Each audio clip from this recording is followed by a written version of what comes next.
If you like my videos, don't forget to follow me on social media to keep up to date with all the latest news regarding my channel and my content. And most importantly, don't forget to subscribe below or at the end of the video.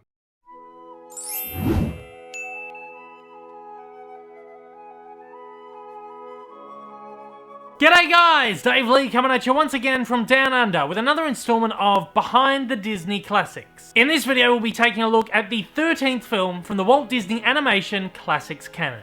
Walt Disney, just like many children around the world, grew up reading the wondrous works of English author Lewis Carroll and his tales of Alice and her adventures in Wonderland. These were a series of stories which would inspire Walt Disney as a storyteller and later go on to influence his work for many decades. Walt would say of Alice's adventures, "No story in English literature has intrigued me more," describing the stories as fascinating. But not only would the stories of Alice fascinate and intrigue Walt, they would challenge him too. As put by historian Brian Sibley, Alice was Walt Disney's problem child.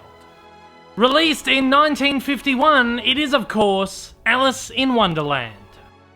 At the beginning of the 1920s, Walt Disney was merely a young, fledgling artist. At only 20 years old, Walt founded and opened Laugh-O-Gram Studios in Kansas and began working on a series of largely unsuccessful cartoon shorts. In 1923, 4 years before his creation of Oswald the Lucky Rabbit, and 5 years before he would reach fame with his first Mickey Mouse cartoon, he completed work on a short film called Alice's Wonderland, a short which used the then fairly groundbreaking technology of combining animation with live action. Soon after the completion of Alice, and before the studio had a chance to release it, largely due to the short's enormous budget, Walt would file Laugh-O-Gram Studios for bankruptcy. Walt, however, would take a rough edit of the film with him to Los Angeles, when he purchased a one-way train ticket to find work and acclaim in Hollywood. One of the first things Walt did when he arrived in Hollywood was shop around his Alice short as a sort of pilot for a proposed series of film shorts. Late that year, Margaret J. Winkler of Winkler Pictures signed Walt to a one-year production deal, where he would produce Alice comedies for $1,500 apiece. With the Laugh-O-Gram studio out of business, Walt formed Disney Brothers Cartoon Studio with his brother Roy and 5 colleagues from Laugh-O-Gram, including Uri Works, who would later co-create Oswald and Mickey Mouse with Walt. The studio would be renamed the Walt Disney Studio 3 years later in 1926. All in all, Walt would end up directing, producing and animating 56 additional Alice comedies for Winkler across 4 years between 1924 and 1927. After the Alice comedies were retired in 1927 and Walt cut his ties with Winkler Pictures, Walt would go on to produce the highly successful Silly Symphonies and Mickey Mouse cartoon series. However, Alice was never too far from Walt's heart, as in the early 1930s, with the rights to the original novels in public domain, Walt considered producing an adaptation of Alice in Wonderland as his first feature-length film. He planned to make it a continuation of his Alice comedies, featuring a live-action Alice stepping into an animated Wonderland. Walt purchased the rights to the novel's original illustrations by Sir John Tenniel in 1932, and in 1933 he would work with actress Mary Pickford on a Technicolor screen test at the Disney Studios. Pickford was an Academy Award winner as well as the most powerful woman in Hollywood at the time, who with D.W. Griffith, Charlie Chaplin and Douglas Fairbanks had formed United Artists, the then current distributor of the Silly Symphonies and Mickey Mouse shorts. But in 1933, Walt caught wind that Paramount Pictures was set to release their very own adaptation of Alice, starring Charlotte Henry, Gary Cooper, W.C. Fields, and Cary Grant. Walt decided, to avoid conflict, to cancel his production. And luckily for Walt, Paramount's movie was a box office bomb and a critical failure, with many critics decrying that such a whimsical fantasy could never, ever work as a live-action feature. This led Walt to choosing another childhood favourite, Snow White and the Seven Dwarfs, as his first feature animation released in 1937. Snow White would, funnily enough, go on to inspire MGM to produce The Wizard of Oz, one of the most successful films of all time and one that proved to critics that live-action fantasies could work on the big screen, an opinion that would bode incredibly well for Walt later in his career. But for the meanwhile, Walt certainly hadn't diverted his attention from Alice fully, as a 1936 Mickey Mouse cartoon saw Mickey go through the mirror and enter his very own Wonderland. The short was, perhaps, as suggested by Brian Sibley, Walt's compensation for having to shelve his Alice feature. After the release of Snow White, Walt once again toyed with the idea of producing Alice as a follow-up, and turned to his story team, who developed the story for Snow White, to come up with ideas for the picture. Walt encouraged his team to include funny moments from the book, and throw out anything that wasn't funny to an American audience. Walt quipped at a story meeting, "To hell with the English audience or the people who love Carol." However, Walt also maintained that the story not lose its fantasy, imagination, or screwball logic, and to keep it in the spirit of Carol. Walt commissioned storyboard artist Al Perkins and art director David S. Hall to work on a story treatment and produce a story reel of concept art. When the reel was completed, Walt dismissed it and all 400 pieces of artwork by Hall. He was displeased by how similar the artwork was to the original Tennille illustrations, as he believed it would be technically impossible to animate due to the incompatibility between crosshatch etchings of the artwork and the Technicolor format. He also disliked the generally dark, grotesque, and frankly creepy tone of the artwork and the story. He expressed his disappointment by telling his story team, "You've got to quit thinking of that book and quit trying to make that book on the screen. You must try to make a modern picture with the idea of Alice in Wonderland behind it." Perkins, who developed some of the film's more drastic changes from the novels, insisted that the story be changed radically and that almost all of the Carol stuff be thrown out. Once again, Walt shelved the movie in favour of producing Pinocchio, Fantasia, and Bambi. These movies would all too face troubled productions while World War II raged in the early 1940s, spelling economic trouble for the studio. After the war, Walt would once again revitalise his Alice plans, hiring Brave New World author Aldous Huxley to write a screenplay, now with plans to cast a young Ginger Rogers in the role of a live-action Alice. However, Huxley's screenplay titled Alice and the Mysterious Mr. Carroll was too much of a deviation of the Alice story. It was a surrealist vision including Lewis Carroll as one of the film's characters. The screenplay was so messy that it was thrown out immediately, with animator Dick Humer commenting that it contributed not one thing to the final product of the film. Walt once again handed story duties over to his animation and story team, who finally crafted what would become the film's final form. All in all, due to the involvement of the entire story team, the movie ended up with 13 credited writers. In shaping the story, Walt and his team turned Carol's topsy-turvy piece of poeticism into a Technicolor dream, filled with wacky Americanizations and almost non-stop musical numbers, which filled in for Carol's poems, which were scattered throughout the novels. Over 30 songs were written for the movie, with 19 making the final cut. This is the most featured in any Disney movie ever. The story team focused not so much on an overarching story, but a series of incohesive segments. But perhaps the biggest influence on the film was background artist Mary Blair,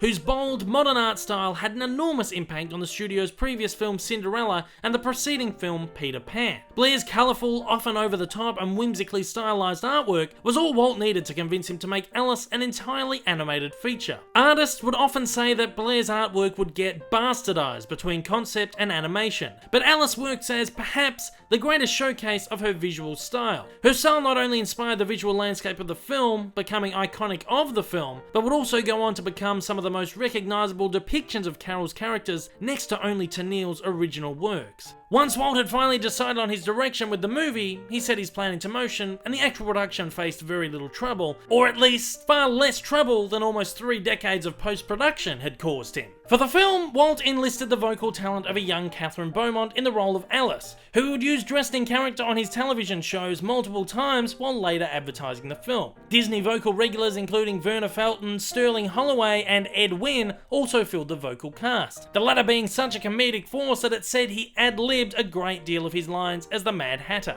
Both Wynn and Beaumont would also perform for live-action tests recorded at the Disney studios to assist the artists in animating realistic human movements, just as they'd done years earlier with Snow White and Pinocchio. The movie is also noteworthy for showcasing animation from all 9 of Disney's 9 old men, particularly for the indelible work on the character of Alice by Mark Davis, who was the studio's go-to guy for female animation, as well as Ward Kimball's eccentric animation on the Mad Hatter and his Tea Party. However, with Walt somehow having lost full focus on Alice due to its long production schedule, he simultaneously placed all 9 animators on Cinderella, which he believed to be a bigger priority. As a result, multiple animators took turns animating various characters and led to an animation style that remained slightly uneven and inconsistent throughout the picture. The film ended up loaded with characters, a larger supporting cast than any previous Disney film, and would be the first to lack a major villain. In a blog post, the Walt Disney Family Museum would call the Cheshire Cat more of a nuisance than a villain, and would also note the minimal screen time of the Queen of Hearts. In late July of 1951, Walt Disney finally released his decades-long passion project. While over time, Alice became ingrained in the eyes of audiences as a Disney classic, audiences and critics of the time weren't so full of praise. Bosley Crowther of the New York Times would call the movie somewhat slow, with an uneven pace. Others would critique the film for being overcrowded with shallow characters, and British film critics and audience audiences would slam the movie for its Americanization of an English literary classic. The film would only make an abysmal $2.4 million at the US box office compared to its $4 million budget. That's only $23 million to $38.6 million inflated in 2018. Walt would allegedly later go on to dodge the blame by stating that the film shouldn't have ever been made in the first place, and would note that he believed the audience couldn't connect with Alice because she was too spoiled and lacked heart. Walt would never re-release Alice theatrically during his lifetime, as he did with some of his more well-received early features, and even the preceding films Peter Pan and Lady and the Tramp,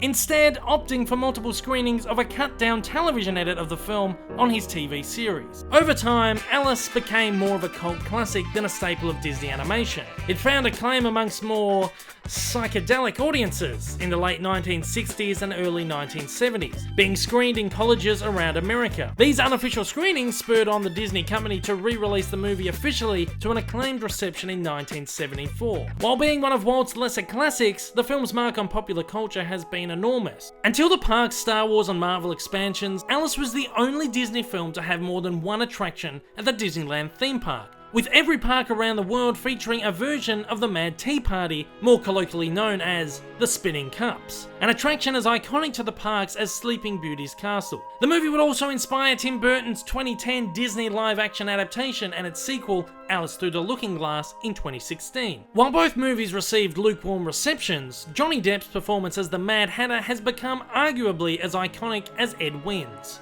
Me personally, Alice was never really a movie I was deeply in love with as a feature, but one I've always had a strange affinity towards. Maybe it's the story's roots in English literature, which I adore, or its whimsical and fantastical similarities to The Wizard of Oz, which is my favourite story of all time. Or perhaps it's Mary Blair's stunning designs and artwork, which captured my heart and imagination from a young age, and are some of the first pieces I imagine when I think of classic Disney animation of the 1950s and 1960s. Despite all of its faults and its inability to reach the heights Walt had aspired to with it, Alice is still a charming and wonderful film that I will always have a special place for, and it's a film which I believe should stand as a testament to Walt's tenacity in creating and completing whatever he set his mind to, no matter how long it took, and no matter the final result.